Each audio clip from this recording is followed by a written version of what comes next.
Dear student, माध्यमिक 2022 physical science chapter 1 से important question को यहाँ पर हम लोग डिस्कस करेंगे। इससे पहले कि चैप्टर 1 से मार्क्स डिवीज़न यानी ब्लूप्रिंट को देखेंगे कि इस चैप्टर से कितने मार्क्स के क्वेश्चन पूछे जा सकते हैं। तो चलिए शुरू करते हैं। कंसर्न अबाउट एनवायरनमेंट, इस चैप्टर से एक एमसीक्यू पूछा जाएगा। वेरी शॉर्ट यानी 1 मार्क्स का क्वेश्चन 2 पूछा जाएगा। शॉर्ट क्वेश्चन जो 2 मार्क्स का होगा 1 पूछा जाएगा। टोटल 5 मार्क्स का क्वेश्चन इस चैप्टर से दिया जाएगा। तो हम लोग ये 5 मार्क्स के लिए कौन कौन से इंपॉर्टेंट क्वेश्चन माध्यमिक 2022 और स्कूल के सिलेक्शन एग्ज़ाम के लिए हो सकते हैं, उसको हम लोग यहाँ पर डिस्कस करेंगे। यहाँ पे हम लोग एटमॉस्फेयर का लेयर के बारे में डिस्कस करेंगे। एटमॉस्फेयर के 5 लेयर होते हैं। पहला है ट्रोपोस्फेयर, जो सबसे करीब होता है अर्थ के। दूसरा है स्ट्रेटोस्फेयर। तीसरा है मेसोस्फेयर। फोर्थ है थर्मोस्फेयर। इसके बाद 5th एक्सोस्फेयर। तो अब यहाँ पे टेबल फॉर्म में स्फेयर एटमॉस्फेयर के लेयर को राइट साइड में देखिएगा और लेफ़्ट साइड में उस लेयर से रिलेटेड क्वेश्चन जो बन सकते हैं उसको दिखाया गया है। तो पहला लेयर जो है ट्रोपोस्फेयर, इससे रिलेटेड क्वेश्चन कुछ इस तरह है। फर्स्ट क्वेश्चन है, in which layer of the atmosphere do the storm occur. Second में, in which layer of atmosphere do the storm and rain occur. Third में, फिल इन द ब्लैंक, जो question आ चुका है माध्यमिक एग्जाम में। In troposphere temperature dash with increase in altitude. इन तमाम क्वेश्चन का आंसर ये राइट साइड में ट्रोपोस्फेयर होता है। इसके बाद question, in which layer of the atmosphere convection current are seen. In which layer atmosphere natural phenomena such as storm, rain, lightning occur. In which layer of atmosphere having highest density. In atmosphere what is the percentage by mass occupy by troposphere. इसका answer दिया गया 75%। ये था troposphere से related question. उसके बाद हम लोग देखेंगे स्ट्रेटोस्फेयर। इससे क्वेश्चन कुछ इस तरह है। पहला है, fill in the blank, in stratosphere temperature dash with increase in altitude.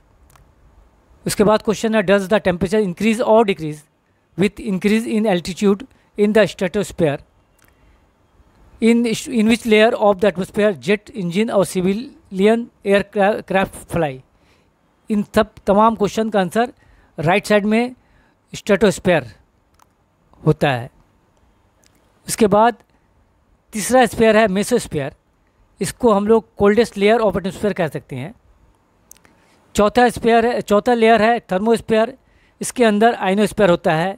इससे क्वेश्चन कुछ इस तरह हो सकते हैं, in which layer of the atmosphere radio wave reflected. In which layer of the atmosphere aurora form. उसके बाद लास्ट लेयर है एक्सोस्फीयर। इससे क्वेश्चन कुछ इस तरह आ सकते हैं, in which layer of atmosphere artificial satellite is place.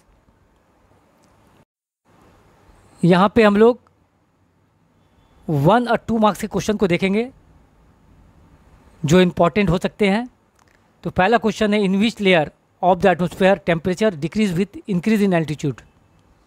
उसके बाद क्वेश्चन है, in which layer of the atmosphere temperature increase with increases in altitude. Write to harmful effect of depletion of ozone layer on the human health and environment. What is the rule of NO in decomposition of ozone in the ozone layer? What is the rule of CFC in depletion of ozone layer? Which ray is needed for formation of ozone layer? What is global warming? Why O2 and N2 are not greenhouse gases?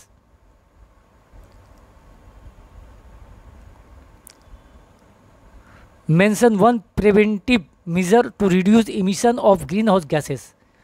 What is greenhouse effect? What do you mean by calorific value of fuel? Write down the unit of calorific value of fuel, or write down the SI unit of calorific value. Which fuel has highest calorific value? The calorific value of kerosene is 48 kg per gram. What does it mean? Mention the necessity of conservation of fossil fuel. Among charcoal, petrol, ethanol, natural gas and coal, which are fossil fuels? Among the coal and diesel, which has greater calorific value? What is the concept of sustainable development?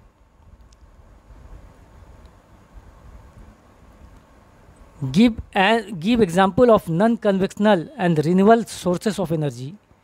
Give an example of non-conventional energy with the help of which electricity can be generated.